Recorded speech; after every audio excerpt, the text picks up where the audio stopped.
ობოლი ბიჭი ვარ ღარიბი ღარდაკი და ქუჩაში გავიზარდე არც სახლი არც კარი არც ახლობლები და ღამეს ქუჩაში ვათევ არ ვიცი რა იქვა ჩემი წარსულიდან რა იქნებათი ტაძრის წინ ვზივარ და ჩოქებული და გზისკენ მიწირავს თვალი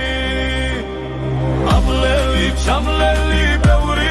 მიხურებს და ბევრი თითქოს ვერც მომჩნევს ჭრევსაც ვებრალები ობოლი ბიჭი და ცდილობს რომ მომცეს რამე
ხატის წინ და